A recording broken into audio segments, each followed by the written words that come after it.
Um, oh, now she records.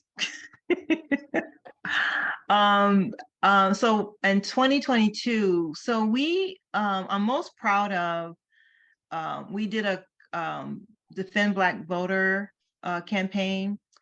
And out of that, it afforded us to start finding individual people that we can actually circle back to fundraise to. So I feel like we built a network that we can actually engage going into 2023.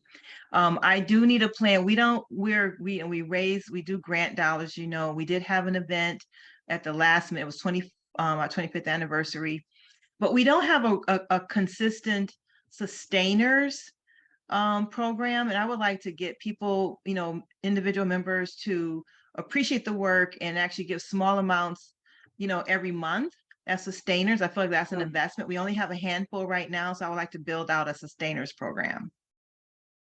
Fabulous. And go ahead. Go ahead, please. If I was going to shoot it to LaDon. All right. Hi, I'm LaDon Love, the Executive Director of Spaces in Action. And we do work in DC and in Maryland, specifically Montgomery County. And I was thinking of so many different things to say. I was like, I woke up this morning and did stuff I had to do for my daughter before she went to school. That was a big deal. But I'm thinking about my staff, and so we're 4 years old, so we're toddlers and we're potty trained.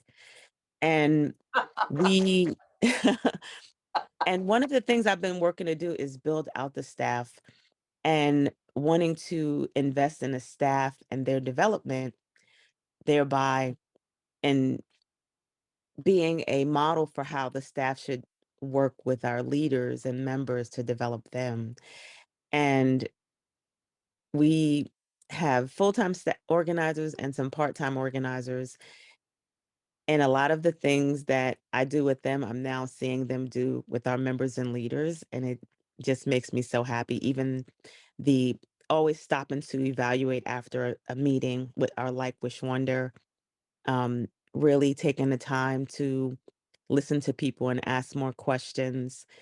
And they're just stepping into their own and really owning pieces of the work. So that's something I'm really happy about. And I'll pass it to Laura. Hi, I'm Laura Colbert. I'm the executive director at Georgians for a Healthy Future. We have we adopted a new strategic plan last year, and I'm really proud of the plan. And we newly, with support from Nancy Otto, also at Klein and Roth, have a fundraising plan to support that strategic plan. But that's kind of why I'm here today, is to kind of learn she mostly wrote it with our input. And so I want to kind of learn what I need to know to make that happen next time around. So excited to be here. And I will pass it to, has Kevin introduced himself? I will jump in. Thanks so much. My name is Kevin O'Connor. I'm the director of Framingham Adult ESL Plus. So we do adult education, learn English, get your GED, get ready for the U.S. citizenship test. All our classes are free to our students. They're not free, someone's paying for them, and that's where our fundraising comes in. We've been around for 39 years, and we had successful fundraisers for 19 years in a row, and then the pandemic hit. And I would say plan's a strong word, but when we came to the pandemic, we were shut down on March 12th, and like the following Thursday, we were back up in some sort of a way with like 92% of our students. And we stayed in touch. We did online classes for 18 months. And then 60% of us came back in person, 40% of us stayed online. So now we've got 2 entirely different programs. We're expanding to another site. And this is the year I want to have another gala. It's our 20th anniversary. We haven't done this in 3 years. I don't know who will still come after 3 years. So, the person who helped me do that, she's retired. My event planner is leaving. So I'm really happy to see this webinar come up, because I could use some good advice. I mean, I know how to reach out to the immigrant community, but I'm not always great at reaching out to the corporate donor community, So thanks so much. Look forward to it. Kevin, do you want to ping it to someone or shall I just jump in? Okay, how about you, Megan? Hi, my name is Megan Bell. My pronouns are she, her, hers. I'm coming to you from Chapel Hill, North Carolina. I am the board chair of Florida Voices for Health. I recently relocated from South Florida to Chapel Hill. So as a board member, I have not been very involved in the funding because I'm very blessed to have an amazing executive director and we are well funded. But my background is as an educator and a community organizer. So thinking of a plan that I made that I was really proud of, this was several years ago, and I organized a rally for health around the budget, trying to get different faith leaders to come together and talk about and look at our national budget as a moral document. And I was thinking about how healing and death and illness are all areas that we really rely on our faith leaders to kind of support us through. And then when it comes to the policy side, like those voices aren't heard, right? The spiritual aspect of like being sick and all that stuff, we'll go and lay hands and we'll pray. But when it comes time to policy, a lot of spiritual leaders are very quiet. So I wanted to like encourage our faith-based leaders to speak out on the policy issues as well. And we had a candlelight vigil and it was really beautiful. And it was the first event that I put together as a community organizer by myself. So it'll always have a very special place in my heart. And that's how I got connected with Florida Voices. They came and helped support. So today I'm here and excited to learn from all of you about how to grow our individual donor base. And I really appreciate everyone's time on this call. I'm going to bounce it to Ellen. Hi, everyone. I am Ellen Skokalski. I'm the Development Associate for the Maine Center for Economic Policy. And apologies for joining late and apologies that I'm going to have to leave at 2:30. I might be able to come back on, but what was the prompt? Because I did join late and just a plan that you're proud of. It could be work related or not. Okay. Well, I think, gosh, I have a lot of plans personally.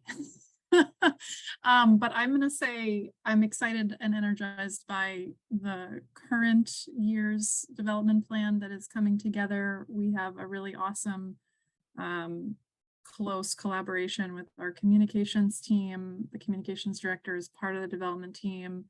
And we just have a really great working relationship, and we're trying to be a little more thoughtful about how we hold ourselves accountable to the specific sort of nitty-gritty items in the document, because given that everyone is always short on time, I think following through can be difficult, and we generally do well, and so we haven't felt the crunch that really maybe would push us. But 2022 was a less than stellar year, coming after some pretty record-breaking years. So 2023 is crunch time. So yeah. Thanks so much, Ellen. I think, Anelli, you're the caboose, as my friend says, on these Zooms. Hi, everyone. My name is Anayeli Becerra. I am the Fundraising and Grants Associate at Central Florida Jobs with Justice here in Orlando, Florida. And one of the biggest plans that we have are growing our monthly sustainer base and being more engaged with them so that they feel as they are part of the work that we're doing, just kind of keeping them updated, thanking them for all of their support, like on a monthly basis, quarterly basis. So we're trying to figure out what that's going to look like, but we're very excited to do that. Am I the last one? I think so. We got everybody. Yes. Terrific. Thank you all so much. It's really an honor to be with you here today. So just quickly gonna, Amber, you could go to the next slide real quick, just the overview one. Today's training, we have about 90 minutes together, and just wanted to give you all a heads up. As you can see, it's going to be interactive. Really want to help surface and honor the knowledge that's in the room. You're all working professionals in this space and raising money every day for your organizations.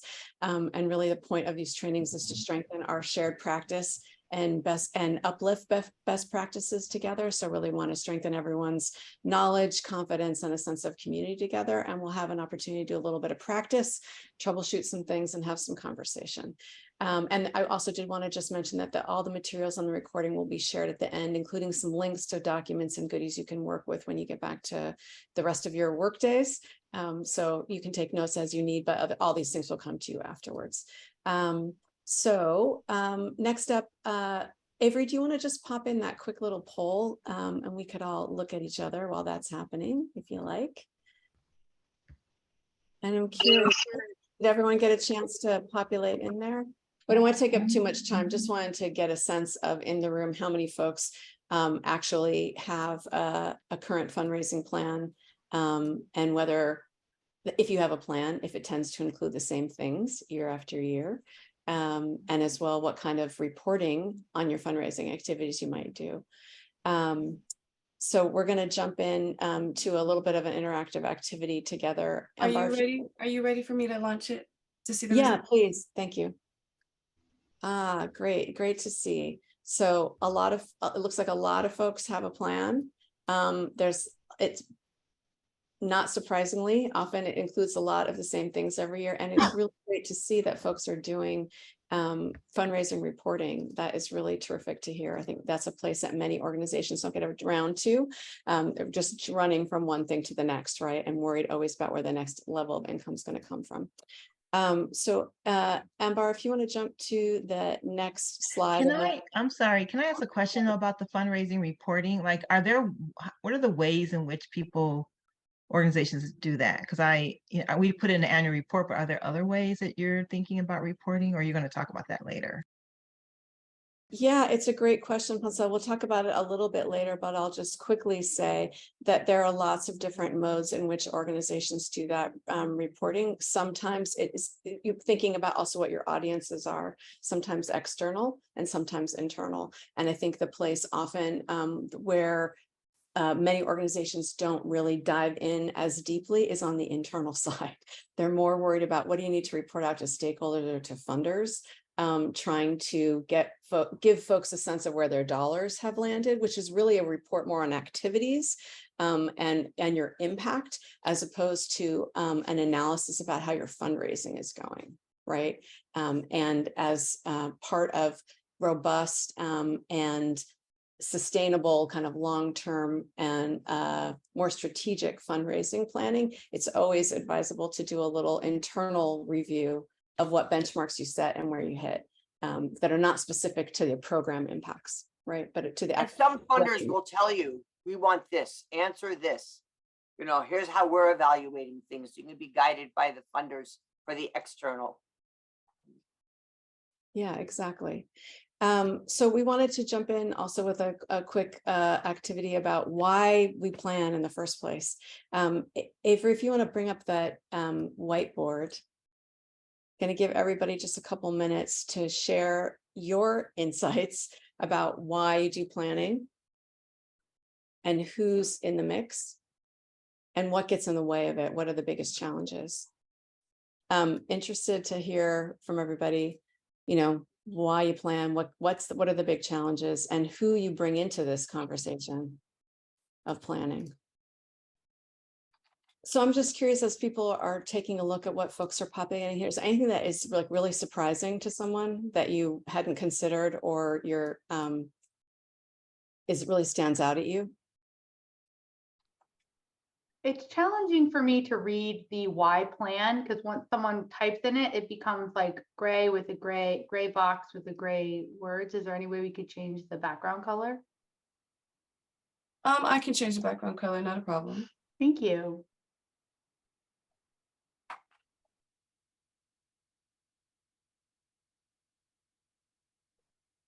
And you're talking about which one?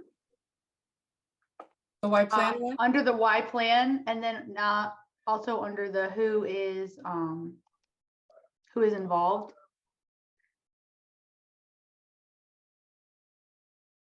And Poncella, I've been typing your answers. Any typos are my own, not hers. So is the Y plan better? It's just, there's no background now. It looks the same to me, so maybe it's my Zoom settings or something. Is that better? It's just Oh, orange. I'm sorry. I meant the individual like Post-it notes. You, Once okay. someone types into them, then they become gray, and the text is also gray, so I can't. Oh, not it's, but telling then me. unfortunately, that's an update because the Post-it notes are actually green. They stay green and yellow. So it sounds like there's an update needed on your Zoom. Oh, okay. Sorry about that. No worries. Well, it's great to see what folks are adding in here. I'm just keeping an eye on our clock too, for our time together. But there's some really terrific things people have elevated up here. I just wanted to ask, is there anything that people are really surprised to see that someone posted here?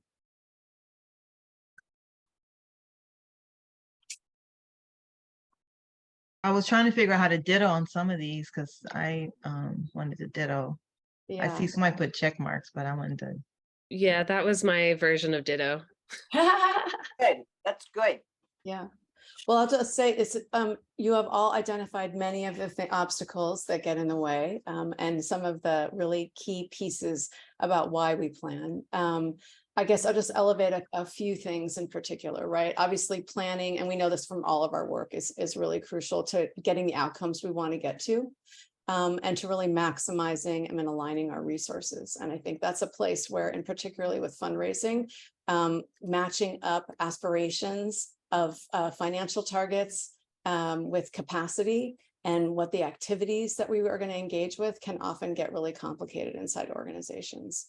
Also really important in planning is about how it helps us refine our work and grow the base of supporters and folks who know about our work. And support our sustainability. And someone early on in our introductory conversations, and you can see this also reflected a bit in the posts about who's involved. It's a really important way to develop leaders inside our organizations and shift the culture of who's holding the burden of fundraising and how we integrate it more fully across our work. And there's never a bad time to do planning, right? I will just like lift up that in thinking about some best practices moving forward, it's really recommended and ideal to begin your planning before the start of your fiscal year, whether that is calendar or not.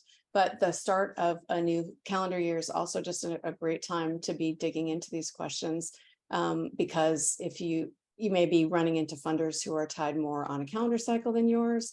You may be driving your work and objectives based on calendar activities that are not tied to your fiscal year. And also just worth noting too, that folks who are going part of annual auditing process, you're really deep in the weeds of your finances around sustainability questions and reporting.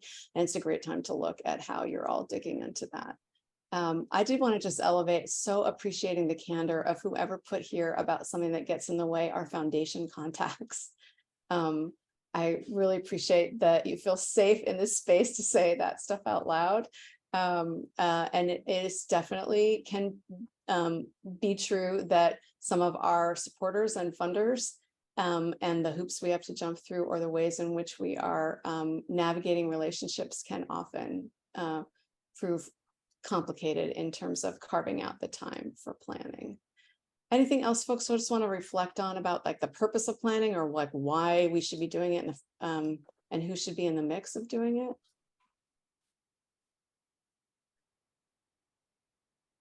I think the most recent thing that's coming up for us is the foundation fundraising. So I am trying to get a little bit, because usually I just have a grant writer, myself and staff, and we just put the grants together. But in terms of board participation, it's sort of scary sometimes because they're not involved in the day-to-day work, but then, reporting to them about what the grants are for. But is there people who are engaging board members into the actual grant process? No. That's an interesting question. Are you're curious to hear what everyone on the call has to say about that question, Poncella? Or Yeah, I want to know is it just me or am I? I just want to. Yeah, Kevin, I see you have your hand up. Sure. I'm sorry, I'm having camera troubles, but I just want to back that up. I think the idea of asking people to do fundraising is a bit intimidating, as it was for me. It was one of the things that intimidated me most when I took over this role. I've gotten over it, and I found I was awfulizing it. It's not as bad as I thought, but it's hard to get other people past that and get them involved in it. So so I'm definitely clear about getting people in terms of donor sustainers, donors, tapping their relationships for individual donor. But the No, sorry, grant I think I'm getting staff or board members or those people to help me do fundraising. for the I know how grant to, process, for the grant yeah, process. that's right. Exactly. Okay. Yeah. Okay. Like I know how to teach teachers to be teachers and teach advisors to be advisors and testers to be testers, but I don't know how to teach people to be grant writers and fundraisers, Margie, you're on mute, but I can see you want to jump in. Yeah, sorry, Pansela, I think there are many ways to get board involved in fundraising. I think writing the grants, reporting to the funders isn't it. You would think, I think if you're going to have a meeting with the funder and you want to help the board or other staff be part of it, I would do that. Like they can report on some of the program part or some of that work, but it's good that you're doing that, or somebody on your staff. I don't think of that as a board role. Okay, yeah, I do bring them into the meetings with funders. It was that kind of, it was a question that came up about that. So I was just wondering, has anybody ever had that experience?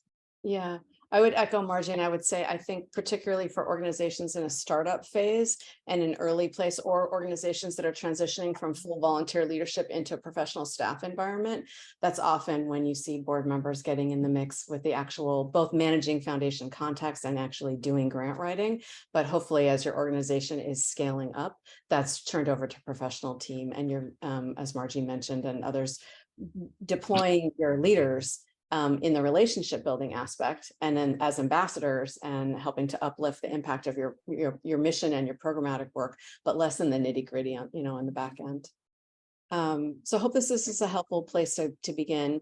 Amber, we're going to go to the next slide, and we're going to jump in a little bit to talk a little about just kind of like basics on fundraising and some fun and how that relates then to planning, right? This one or the next one, Cindy? Sorry, the next one. The next one. So just as a quick refresher, right, for folks, right? So a really basic fundraising strategy is, well, we need a bunch of money. We got to get some money. So, and we want to increase that money over time, right? And there are a couple of stages of that, just kind of in general, about acquiring where we're going to get it, and then hanging on to it, and then how we will see that money grow over time, but from individual donors, from entities, institutions that are funding us, from program fees and services that we're providing, right? You can really apply this model across the board for any type of fundraising that you're trying to do.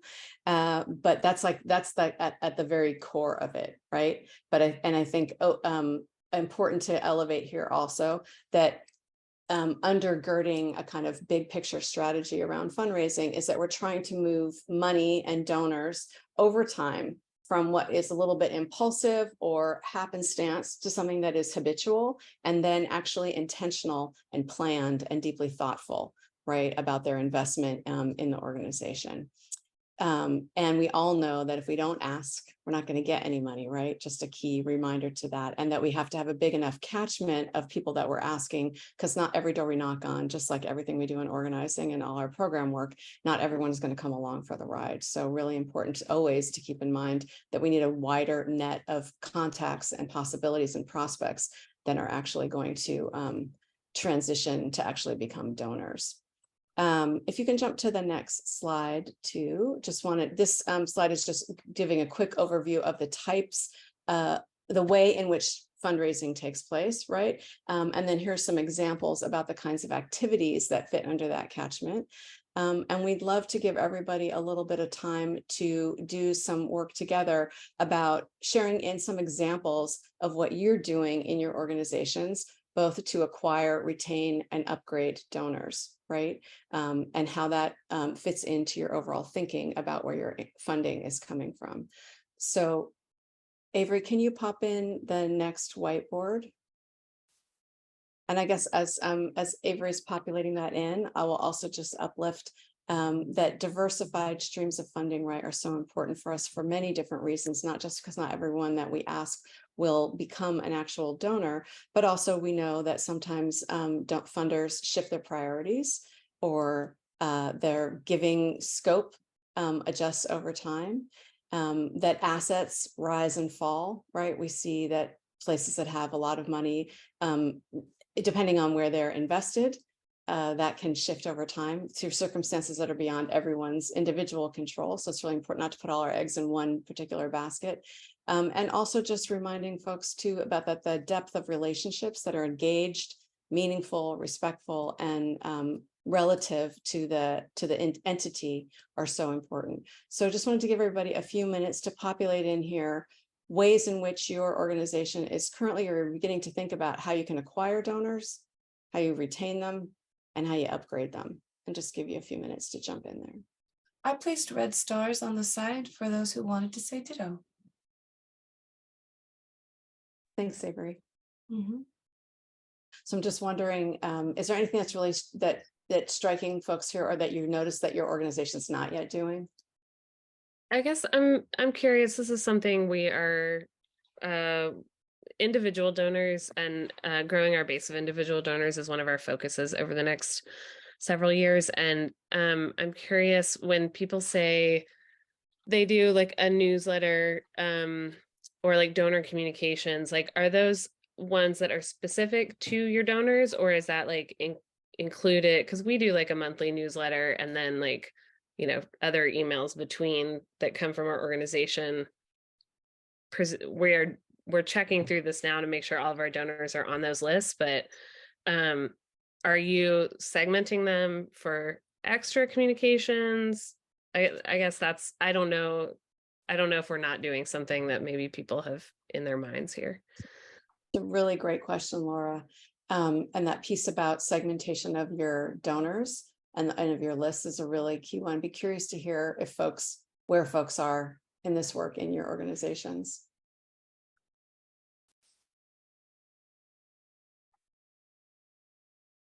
And Cindy, just a time check, we're halfway through. Thanks so much, Marty.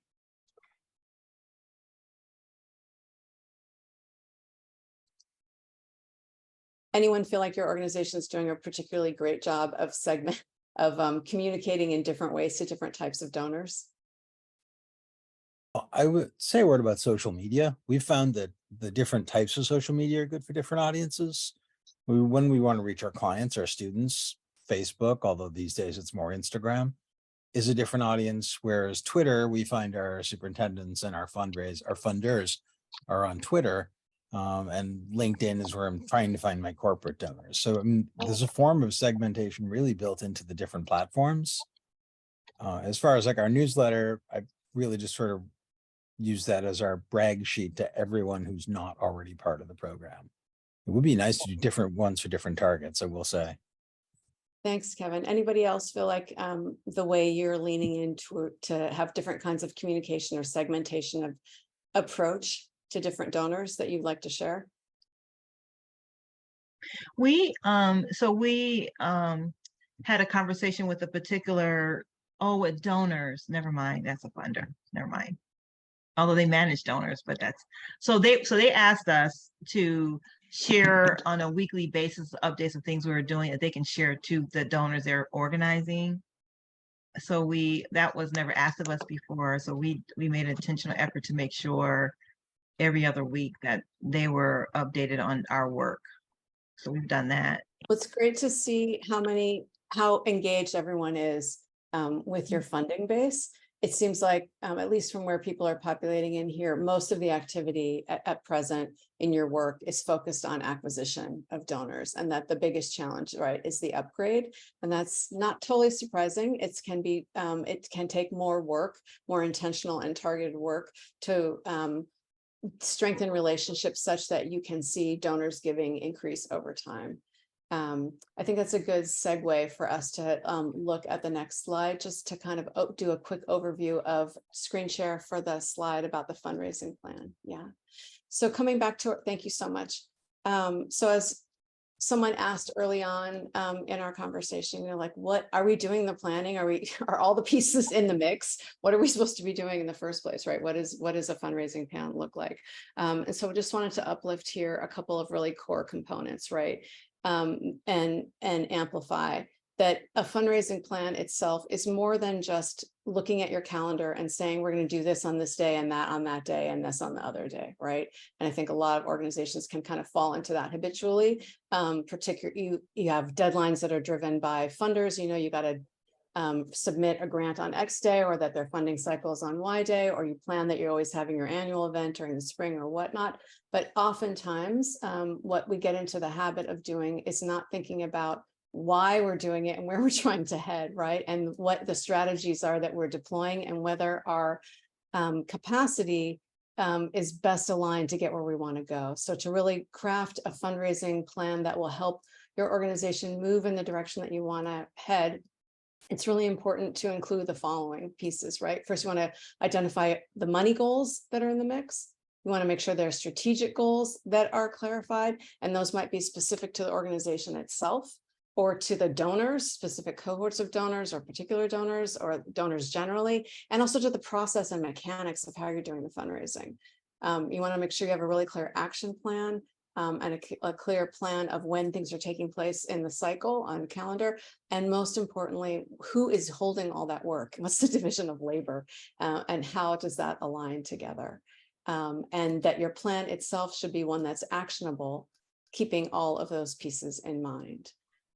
So Ambar, if you want to jump to the next slide, wanted to just go over quickly a couple, just as a refresh, right, about setting monetary goals, how that pans out for us, how we begin to think about how we break out what those goals look like in comparison to the year prior, what our budget might be looking like, and also what the likelihood of getting those funds is. You can jump to the next slide, Ambar. Here's an example of doing some projections around foundations. I think a lot of us are in the habit of doing that, sometimes related to the likelihood of the relationship at the foundation itself, or the likelihood with a government grant. We sometimes don't always include in there the implications financially in the budget. What's the percentage of the grant funds that we're anticipating that year, and the impact, and important to lift that. And then if you want to jump to the next slide as well, Ambar, wanting to, particularly as folks are talking about individual donors, and I think this is can oftentimes feel like the most daunting piece of work, right? Is thinking about how we do the outreach in a strategic way to individuals, and do it with the resources that we've got. And so listed here for folks as a reference point is when we break down a monetary goal of, for instance, as this one has, about $625,000, how does that break out when we're being strategic and targeted in terms of the donors that we're going after, and actually how many potential prospects do we need to have in the mix to get where we need to go? And so you can see that breakdown here, just as one example. But in addition to financial goals and individual donor specific goals, we also really need to establish strategic goals in our fundraising plans. Amber, if you could jump to the next slide, that would be great. I'm sorry, we'll just pause here on this one too quickly, just to kind of come back on this piece about individual donors too, and what we were talking about segmentation of your list. This is a nice worksheet that I think is worth spending some time with when you're thinking about how to deepen the relationships and be more strategic in your approach to donors. This can help you think about how they break out, right? Not just how often they're giving you money, or how long they have been giving you money over time, or what is it that prompted them to give you money, but also where are they in relationship to your work, right? If you're doing national work and you have donors in your region, you have donors all over the place, or you're doing regional work, but you have donors all over the place. How do you change the strategies and tactics that you're using to solicit and build relationships with donors if they have different proximity? What do the mechanics look like, et cetera? And this all should be part of what you build as you're building your fundraising plan. Ambar, if you could jump to the next slide. Cindy, I just wanted to add to what you said that I could share this or send this to you, Cindy, to share. I went on a free webinar through Free Will which does really good free ones. And they talked about older donors and how older donors think and give.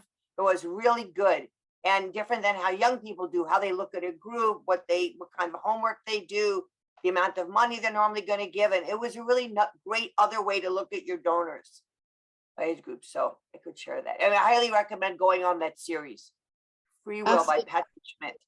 Absolutely, Margie, and it's a great thing that could actually even be added to that worksheet, right? There wasn't anything listed there about demographic group, right? Younger donors, older donors, mid-range donors. There are lots of things to think about that can help you refine the strategies and tactics that you're using in your fundraising. And before we look at a sample plan and then actually do a little bit of practice together, wanted to also just elevate here, I think, really important in your fundraising planning is being sure that you're articulating your strategic goals throughout it. And as I mentioned, those might be organizational, they might be about donors themselves and the donor base, or it might be about the mechanics. And so here you can see a quick example of some kinds of strategic goals, right? And obviously, for any of these, there would be a much more drilled down and refined strategy connected to each one. And you might have more specific metrics in each place. For instance, if your strategic goal is to launch a legacy giving program, maybe your additional tiers of action steps and strategies underneath that are you've identified a certain number of founding donors that are going to be part of it, and there's a clearly identified amount of money you'd like to raise, and there's a time cycle in which it's happening, right? But just important that as you're building the architecture of a big picture plan for your fundraising, you're really clear about what's driving it. And it's not just what driving it is more money. Obviously, that's undergirding everything, but more money, how and with whom, and in what strategic ways. Any questions here just on these big picture pieces before we take a look at a draft fundraising plan, and then we're going to do some work together. Okay, so we're going to do a quick breakout just now. Avery, thanks for your wizardry to bring people. I think we can probably do 2 breakouts, just given the size of the folks of our team today. And we're going to give everybody about 7 minutes in these breakouts. To talk about together, identifying 3 strategic or financial goals as you prefer, but I will encourage you on the strategy front that are really important for your organization this year. So you'll have about 7 minutes together to articulate together 3 strategic fundraising goals that are important for your organization this year. And then we'll bring this back for a quick conversation. All right, friends. Hope you had some good conversation and identified a couple of good strategic goals. If anybody wants to share 1 or 2 in the chat that came out of your conversation, eager to see them. And just keeping an eye on time. So with that as context, I'm going to share also now a slide. Amber, if you can jump to the next one. Keeping in mind setting money goals and setting strategic goals. Coming back to the big question of what does a fundraising plan actually look like? Well, here's a good sample for you as something to build from, right? We want to make sure we're articulating strategies, clear goals, financial and strategic, who the audience is and who those prospects are, when it's taking place, who's holding it. This particular chart says staff, but that might be staff, board, volunteer leaders, other stakeholders, et cetera. And hopefully in most organizations, there's some meaningful staff leadership there also in the mix, what the role of the board is, and any other pieces that you need to keep in mind as you move through setting your strategy. Amber, I think there's a second slide of this too, just for folks to see another additional iteration of some possibilities. And I think the important piece here, just to reiterate what we were talking about a little earlier, is that it's not just a calendar, right? To be really sure that the strategies are lining up with where you're trying to head, and that the actual action steps, piece by piece, are speaking to where you're trying to go, both with your particular donor prospects, what kind of money you're trying to raise, and what the capacity is, who's going to hold it, when it's going to happen, how it's going to pan out together. Just wanted to ask if anyone has any questions about this as an overarching guidepost, right? And I certainly will say this is a very bare bones and straightforward sample. Some organizations can get really elaborate in the development of these. And there's no right or wrong answer really about the level of detail. I think that the key is the plan that you've devised one that is clear to all of the folks that are holding the work, gives you clear goalposts and clear set of activities, and a clear path of who's holding the work to carry it forward. And you can certainly build this into much greater detail based on each of the actual work plan for each of individual item would certainly build from there. Anybody have any top line questions about this? Well, one, I'm offended. It's not just about a calendar, because that's what I do. But I get it. And you said this is elaborate, but this looks elaborate. This is bare bones, but this looks pretty elaborate from what I'm used to. I mean, I've done some things, but one of the things I have learned over the past, I was just sharing that with Tressa, that whenever for the donors, it's just building out the capacity to manage and keep those individuals engaged. Because when we had, volunteer leaders call people and make, make calls and talk to people, reminder, we see an uptick in generation of contributions just because of the personal contact, but just, training leaders to keep that moving, keep it going. Or do you, hire someone internally to manage those relationships? So it's just trying to, I know that consistency is really important, and I notice an uptick when we do have it, and then I see a downfall when we don't have it. So just management. Indeed. Well, it's all about harnessing people power strategically, right? About where you're going to lean in together. And also, I think sometimes in going through the exercise of planning and being really thoughtful about where we're trying to go, we can catch ourselves, it helps us catch ourselves when we are crafting plans that are actually not actionable, right? That are beyond the scope of what's possible given the number of people in the mix, or that the activities that we're mapping out are misaligned with each other. There's a limit of how much things can happen during the course of a calendar year or at cross purposes. Or I think it's also a really important place to be a flag about if you're hitting particular segments of donors and prospects too many times. With too many that's also like you can oversaturate too, right? You want to be strategic about how you're reaching out to folks and about how those relationships are getting strengthened and deepened in ways that are meaningful and relevant to those particular donors, as opposed to just throwing everything but the kitchen sink at everyone all the time, which is also a strategy that sometimes we can deploy, particularly when we're feeling in the crunch. So anything else folks want to uplift? And I'm seeing, LaDawn, your question about templates for donor campaigns and promotional materials. It's a really good question.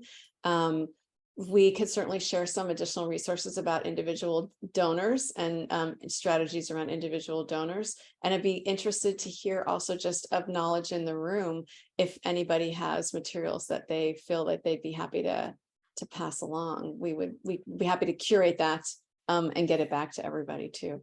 We got a lot of material. The problem is we don't use all of it. We've got tons and tons of marketing material, all kinds of things. We just need help executing on a consistent basis, I should say. Yeah. Well, I think the capacity strain is real for everybody, right? I just wanted to add here too, that you would have time through this program to work with one of the individual consultants to do a spring campaign. And that staff person, that consultant can be very hands-on with you to do it. You're gonna have to take it from there because this will end in June. But you could do that. And I want to tell you this, you could say, yes, I'm interested, tell me more, and we'll follow up with you about that. So that would be good. And also if you wanted to do a funder briefing, somebody to work with you on that as well. So yes, I want to do a funder briefing, but I have a question. Can that person train a team of our leaders or just the coaching for just one person? All of it, what you need. Okay. They can even come to you and do something there, but it's for a few months. So that would be good. Yes. I like it. Good. All right. So let us know. It's good. Sign me up. Cindy, can you say something about the importance of December with individual donors? Sure. Well, I will just say, the end of the, most of the money that organizations raise happens from individual donors comes at the end of the year. You can Google the millions of dollars that flow.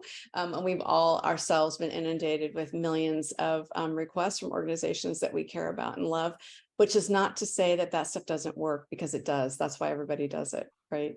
There really is actually an enormous surge in giving by individuals at the end of the year. And that is driven both by the holiday spirit and the looming deadline for people's tax filing purposes, and also that thing that happens for all of us in the pattern of our own financial planning. You realize that you're coming to the end and you're about to plan for the next cycle of what is ahead. And you realize you might have a little extra cash on hand, or you want to think about where your investments are being best leveraged. So I really can't stress enough beginning that kind of planning early on and not waiting until the 11th hour. But it's not necessarily a bad idea just to experiment, even if you don't have the capacity to begin an individual donor plan for year end.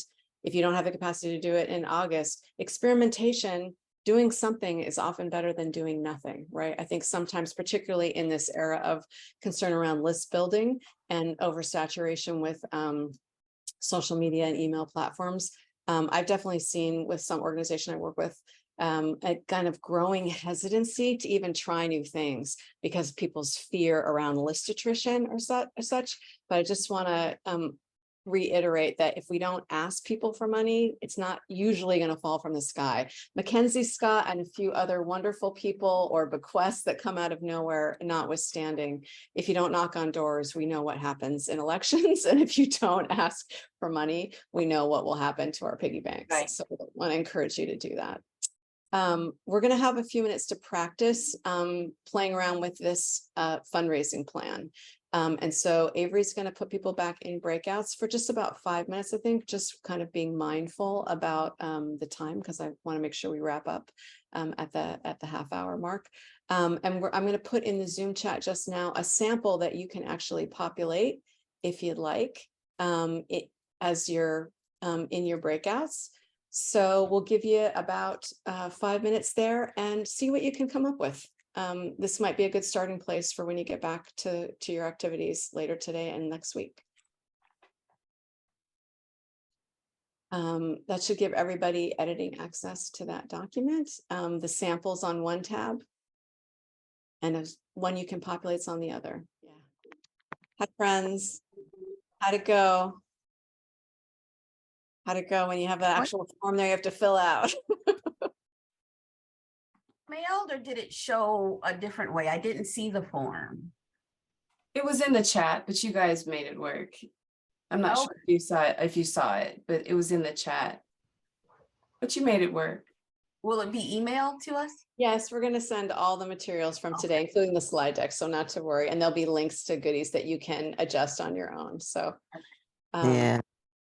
I'm just curious, how was it for anybody who started to, in your conversations, or started to populate? How'd that go? I thought it was great to be in the small group and brainstorm some more.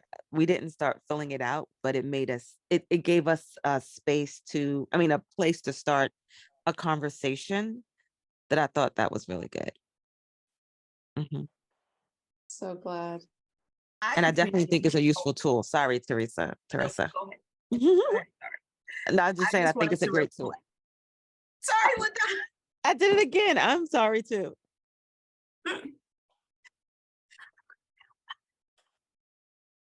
Okay. So I just wanted to reflect that Marjorie did a great job with role modeling an actual pitch for a campaign. She just spit it out. And I was like, oh my gosh, I took notes and wrote it down because I'm like, I'm going to use that. So thank you, Marjorie. And then just kind of breaking things down for us. It was really great. Short amount of time, but she nailed it. Thank you. Thank you. So glad. So now we all want to hear it. We'll record it and send it as part of the recording at the end. We'll add it onto the end of the Zoom. I'm putting a note that we expect to get it because I've seen Marjorie in action. I would love to hear this. You got it. You got it. Guaranteed. Anybody else want to share anything that came up when you're trying to work with this or in the conversation, just for some group edification? I mean, this is timely for me because we actually we're going through our goals for the year now. So there is a fundraising component to the plan that we're planning for the year. So this is helpful to take that and add it into but we always do goals. I'm the guilty one who we do goals and we plot out a calendar over the year. And so this time we're gonna be more intentional with the plan. Great. Well, I'm so glad you I have. have the question of, so we have this template. If we have questions, is there a way to follow up with pointed questions as we work to use it? Okay. Yeah, absolutely. Absolutely. One thing I'll mention also, just as we wrap up in just a couple minutes, there's an opportunity if you'd like to do a little one-on-one further conversation. I'd be happy to meet with any of you. And there's a sign up form that you can do that. And we could talk about the template that you're working with or any other questions that come up. So I just want to amplify that and be happy to connect with any of you. Amber, do you want to put the next slide up just about the plan? Just like I'm just noticing the time. I want to make sure we wrap up, but wanted to just share a couple of quick things with everyone. So once you have a chance to dig into it and begin building it, really just want to do a couple reminders to folks about, using the plan itself as a roadmap for you, for your teams. It's also really helpful to have these kinds of plans as a compendium to your budget work, right? We often come up with these budgets. We're not sure where the money is going to come from. Then you actually have a roadmap and as a way to do the monitoring as your budget is moving along through the year.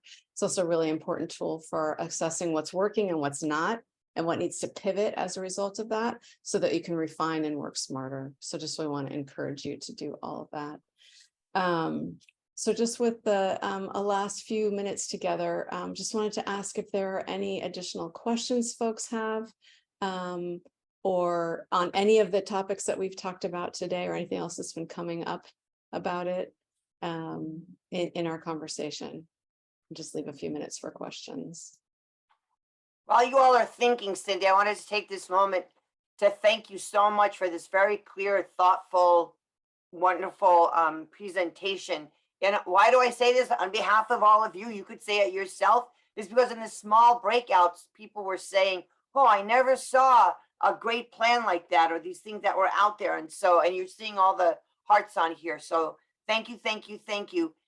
To remind you also that there are going to be a few trainings coming up, and we'll send you out information about them. One's on capital campaign, and Amber, you want to say what the other ones are? Do you have it in front of you? Yes, so we have the next one on online fundraising happening on the 31st, and in February we'll have 2 on donor acquisition and planned giving. And I will send an email to you all about those. And just for the training with Cindy, I'll send that right after this email and evaluation. We deeply appreciate your feedback and your thoughts about it, so please fill it out. And in there, I'll add some stuff. The recording of this you should expect next week, along with all of the goodies that Cindy will share with all of you. And I highly recommend that you take Cindy up on her offer to do this 30-minute meeting. She's really great. It'll be worth your time. Okay, so now you guys can have any questions or comments. Oh, wait, can I jump in? Because you guys are going to fly, and that way you can have more time with Cindy. Just based on what you saw with Zoom today, and if I can please put in there, cybersecurity is at an all-time high. Zoom is doing updates upon updates upon updates. Please use your Zoom client. Please update and check for updates frequently, because it is duty for your protection. Now, have at it with Cindy. Cindy, look at the chat. You're getting lots of good comments. Thanks, Avery. So just wanted to open up for any last questions or any kind of final reflections, thoughts folks have coming out of this. And we will definitely record Margie's pitch, and we will definitely give you all the goodies and templates that were linked in here, including a link to sign up if you'd like to do a consult. But just wanted to open up for a couple minutes before we have to jump off, if anybody has any other questions about things that we discussed or that are coming up. Not to make this mysterious, but it was less a pitch, and the paragraph in the email you send to your donor that says, last year, John, you gave $500. That was great. Your donation enabled blank. Your donation made this happen. This year, I'm asking you to double your donation. This year, I'm asking you to go to 750. Here's why. That's it. Not to make it so bigger.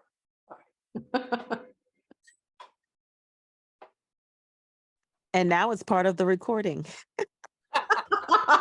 You see, we deliver. We at Fundraising for Health, we set up strategy and we deliver. You definitely have. It's interesting. I was going to say to Marjorie, this is demystifying the whole process. Then you use the same word, but it's like, that's why I feel like it's just demystifying and taking away the fear.